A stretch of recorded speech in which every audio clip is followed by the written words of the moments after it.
Good morning or good afternoon, everybody. Morning. No, time is Are you a out West Coast, Tom? time is a contract. I don't have anything for you at the top today, so Matt, if you kick us Actually, off. I don't have anything actually to start either. Oh wow, Myra. Hello. Can we get you to talk a little bit about the US assessment on how influential Iran has become over the past few months in Russia's war in Ukraine? There has been quite a lot of reporting over the weekend as well. I'm sure you've seen the drone attacks. How big of a role it is playing? What is US assessment? And are you guys thinking about taking action in terms of sanctions? So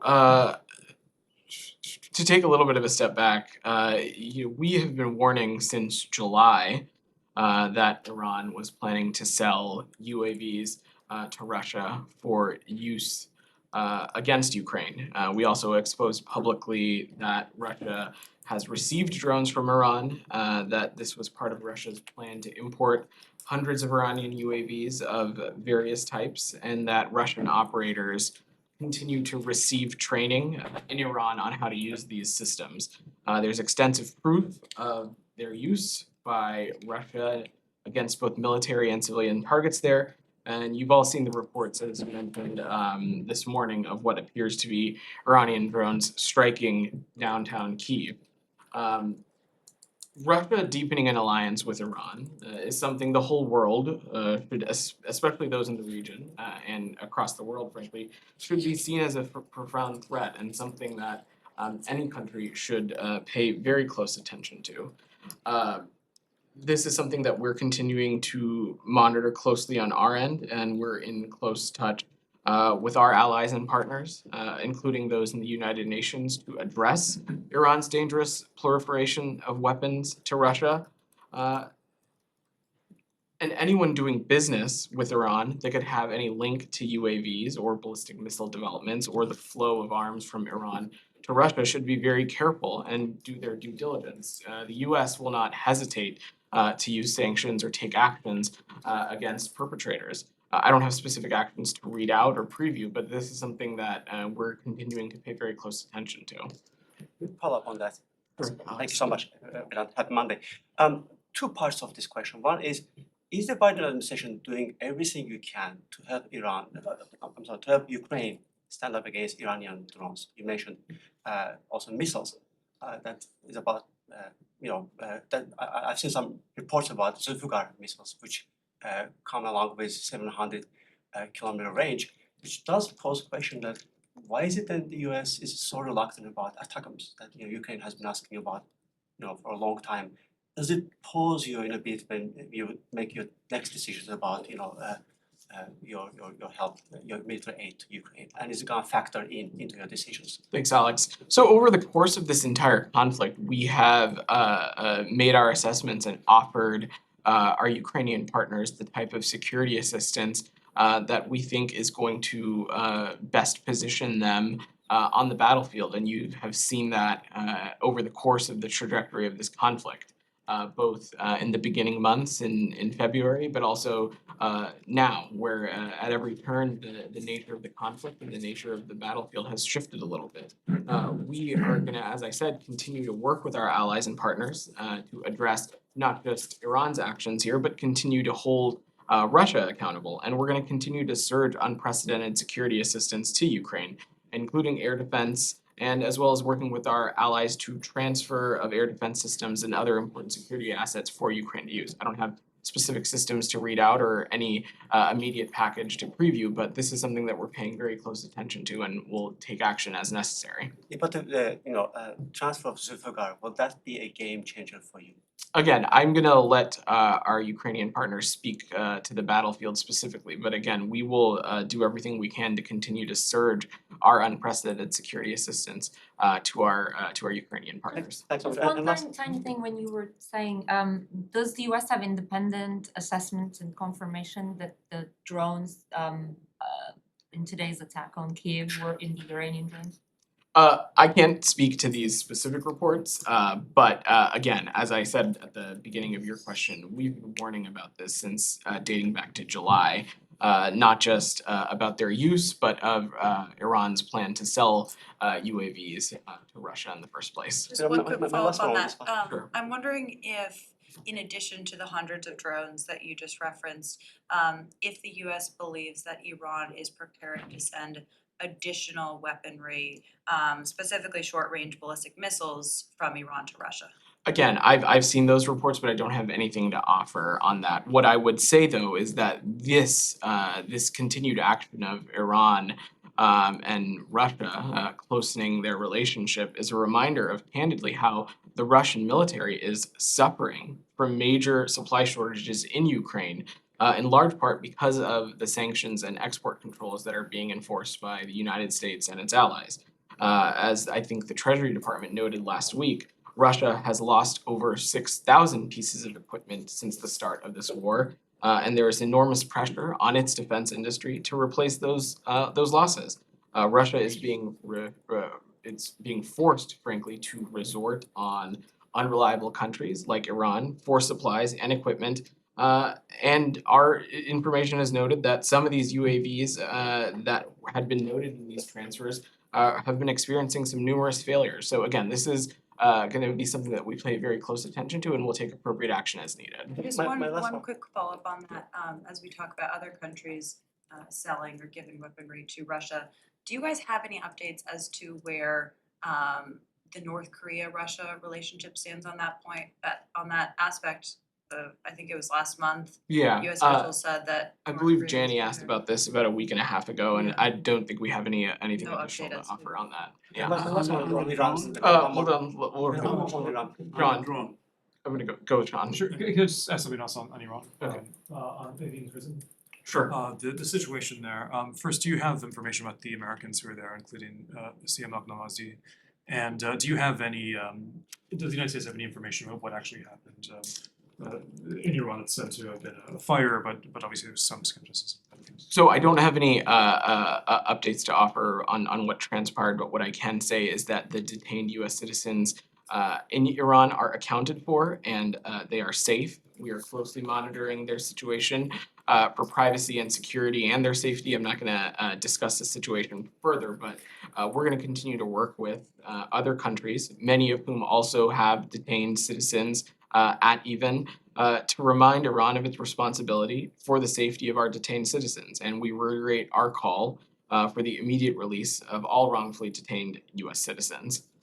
When you say they're safe, they're still in Iranian custody, right? Correct. They are safe Well, then- from the fire and the events taking place at Even prison. But yes, they are still wrongfully detained and they are still in Iranian custody. Changing topics? Sure. Okay. It's been reported that this administration is quite furious with the Palestinian President Mahmoud Abbas for saying what he said to President Putin about not trusting the United States or not trusting the Biden administration. I wonder, you've seen the reports first, and I was thinking, what are your comments? I have seen those reports, and I think you've seen some of my colleagues from the White House speak to this as well. But Russia's war of aggression in Ukraine is a clear violation of international law, and it serves as a threat to global peace and security. And President Putin is a far cry from the type of international partner or international leader needed to constructively address the Israeli-Palestinian conflict. And so I would reiterate that we are deeply disappointed to hear President Abbas's remarks to President Putin. Okay. Russia does not stand for justice and international law, as was evidenced by the UN General Assembly vote last week. And President Biden and Secretary Blinken, in contrast, have demonstrated a US commitment for decades to seeking creative solutions and working towards a lasting peace in the region that's required to advance stability and prosperity throughout the region. Now, will this disappointment be translated into action, like, holding back maybe on the reopening of the consulate in Jerusalem or the reopening of the PLO office here in Washington in terms of tangible, punishment? I don't have- Palestinian. I don't have You any have- actions to preview or link it to, but I would just again reiterate our disappointment to hear those remarks in reference to. Just one more. There's been an increase in sector aggression against the Palestinians, and sometimes aided by Israeli soldiers, especially now that they have the olive harvest, and it's the only crop that Palestinians depend on annually. And obviously, the settlers are attacking farmers, uprooting trees, burning them, and so on. Sometimes, while the Israeli soldiers look on, and sometimes even joining. I wonder if you have any, if you have seen reports about increased settler violence, and second, if you have a comment on it. Well, Saeed, I spoke a little bit about this last week. The recent period has seen a sharp and alarming increase in Palestinian and Israeli deaths, including impacting a number of children. Since mid-September, at least 23 Palestinians and 4 Israelis have been killed. And it is vital that these parties themselves take urgent action to prevent greater loss of life. And we continue to emphasize the point that Israelis and Palestinians deserve to have equal measures of security, stability, of justice, and dignity and democracy. Jenny, go ahead. Thank you. I have 2 questions, one North Korea, one China. North Korea's a series of provocations last week, and North Korea violated the September 19 nuclear agreement that South Korea and North Korea has agreed to 5 years ago. South Korea is considering whether to abolish the 1919 military agreement first or keep it as it is. How does the United States view North Korea's violation of military agreement? Well, Jenny, you saw me speak to this quite clearly last week, that the recent ballistic missile launches, the other kinds of aggravation and provocation that we're seeing are condemnable. And the specific ballistic missile launches are in clear violation of multiple UN Security Council resolutions. And beyond the violation of resolutions, these kinds of activities, they pose a very serious threat to the region and to the world more broadly. And so what the United States is going to continue to do is we're going to continue to stay engaged with our allies, the Republic of Korea and Japan. We're going to continue to have diplomatic engagements with them and take appropriate actions as necessary. One more, sure. China. Chinese President Xi Jinping said he would unify Taiwan by force within a few years. And also Xi Jinping sent a letter to Kim Jong-un for strategic unity between China and North Korea. Do you think this could cause Kim Jong-un to make a misjudgment? It's not for me to speak what's in Kim Jong-un's head or not, but what I can say to the first part of your question is we have been quite clear, both publicly and privately with the PRC, that our policy towards Taiwan has remained consistent for decades and across administrations. And we remain committed to our One China policy, which is guided by the Taiwan Relations Act, the 3 joint communiques, and the 6 assurances. And we're going to continue to take steps to promote cross-strait peace.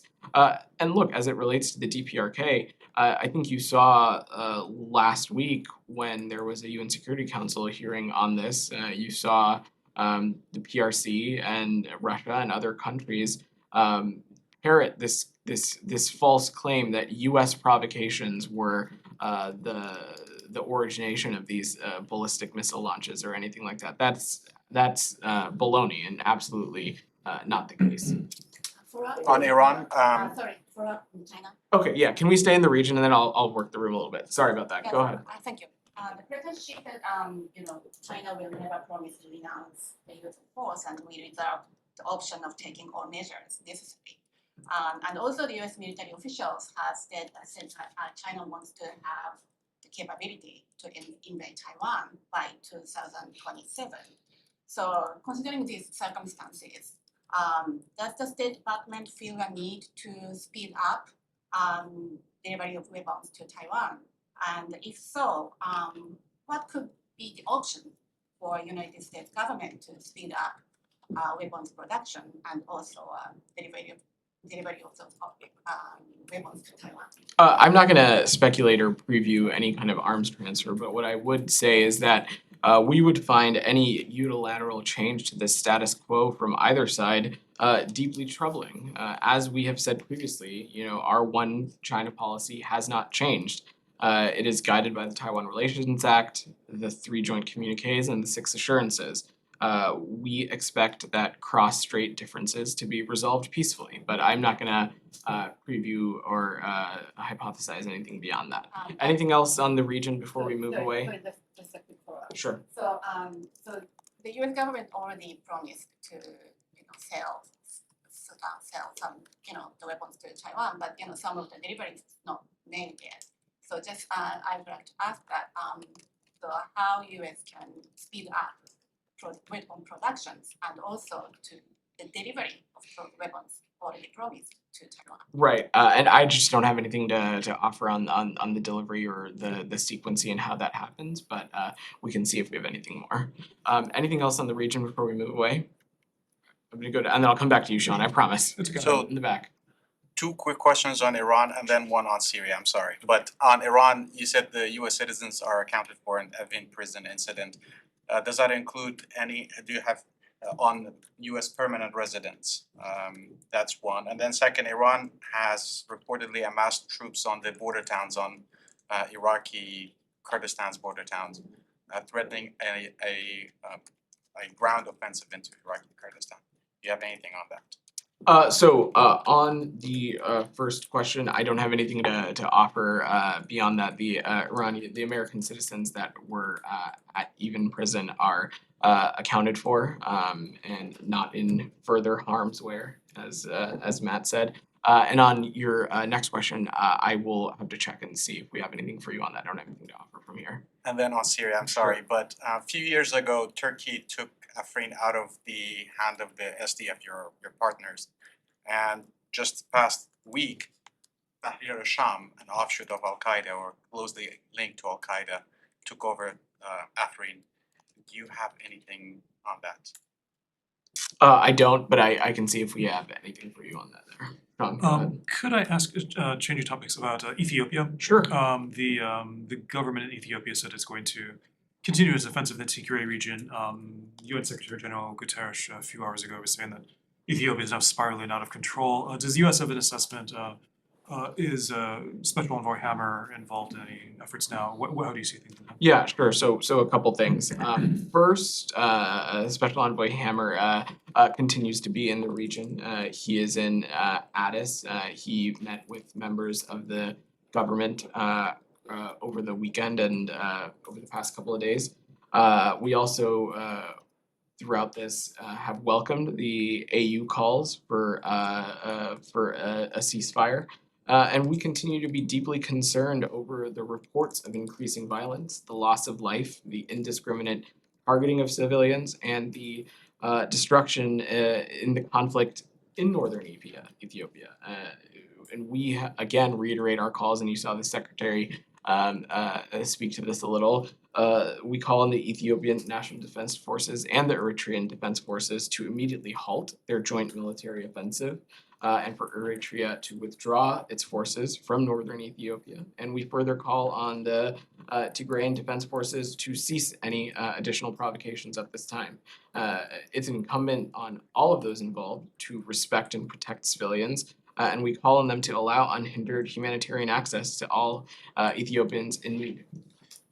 In the interest of time, could I go into something else? Sure, of course. Pakistan. Yes. Pakistan said that it summoned the US ambassador.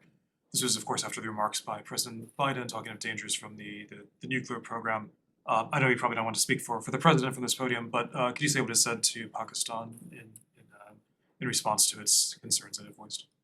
Sure, Sean. So, look, the U.S. has always viewed a secure and prosperous Pakistan as critical to U.S. interests, and more broadly, the U.S. Values our longstanding cooperation with Pakistan.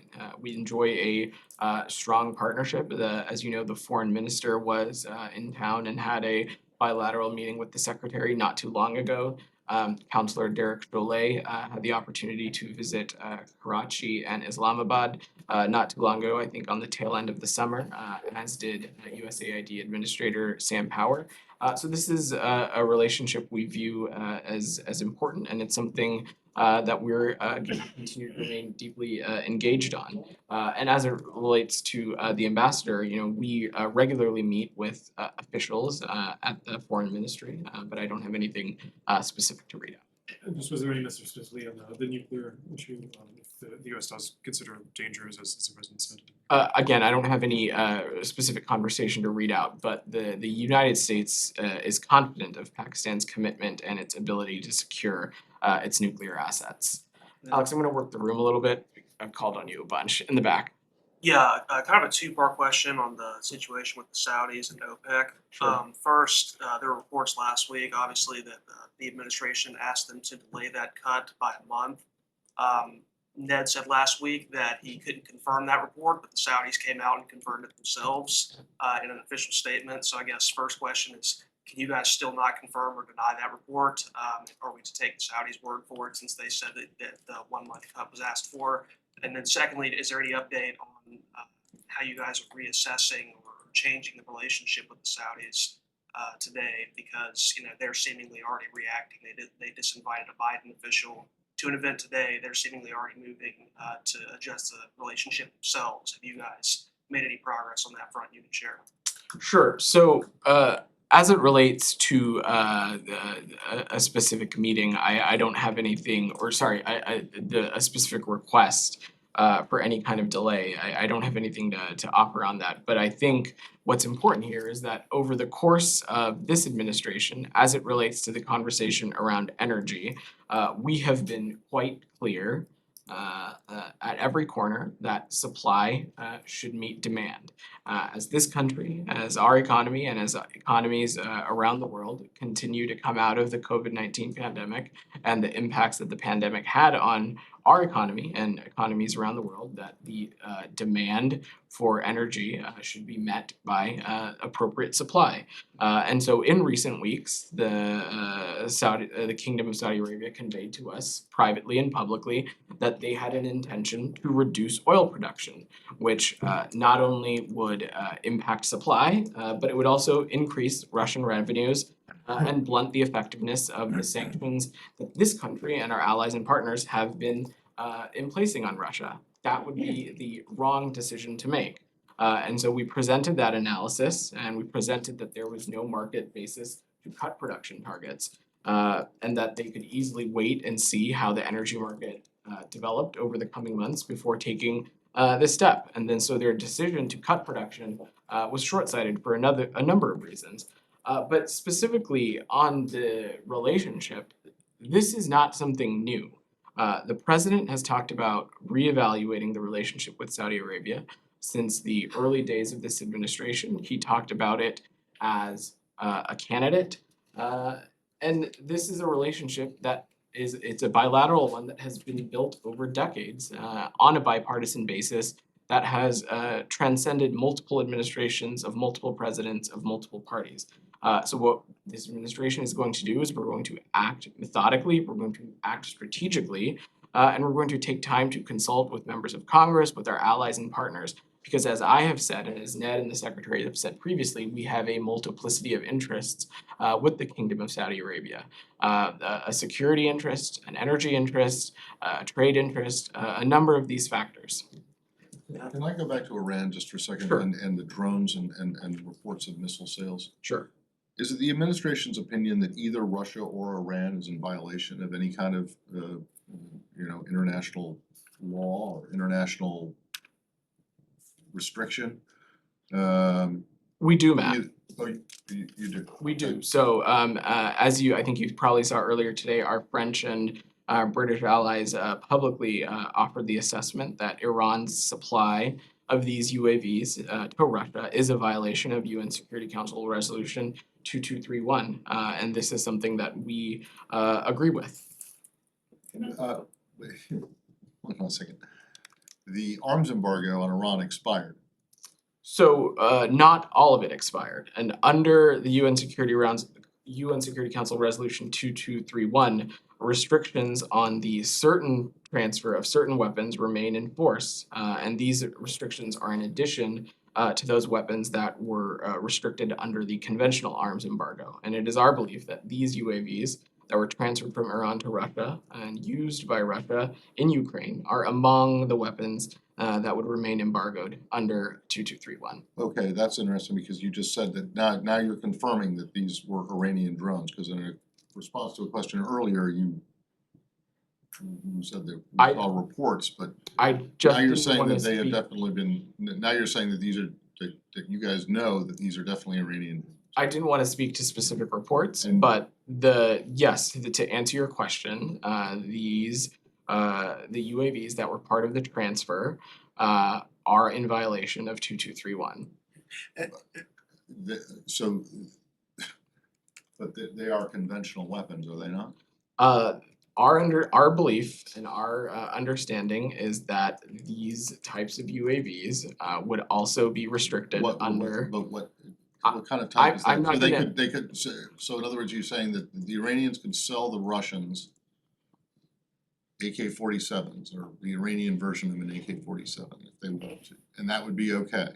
But I'm not for gonna some get into reason- hypotheticals, Matt. Well, I'm not asking for a hypothetical, I just wanna know why you think that these drones are covered by a resolution, by an arms embargo that expired, and that when the previous administration tried to snap back the sanctions so that it wouldn't expire, you guys removed that in February of last year. And so that embargo remains expired, and so I just wanna know what is it about these drones that makes you think that they are still covered by arms sales restrictions? I can see if we can get you a technical analysis or an explanation, but our assessment is that they are covered by the remaining pieces of 2231. But I will see if we can get a specific explainer on why this specific technology. Good day, on this point, on the Sorry. drone, is it your assessment that Iran, a third world country, has such advanced drones that they can give Russia, that has had a whole history, 100-year history of rocketry and so on and all these things, to impact the battle on the ground, to actually change, to be a game changer in this war? Well, I think we would have concerns with with a country like Iran closening their alliance with Russia over the course of this conflict, a country that is known to partake in destabilizing actions, not just in its region, but also around the world. So we certainly would deeply be troubled by that. And as I spoke to that at the top of this briefing, everybody, I'm gonna wrap here so you all have time to catch the secretary for his engagement with Secretary Rice. So thanks, everyone. Thank you. Thanks.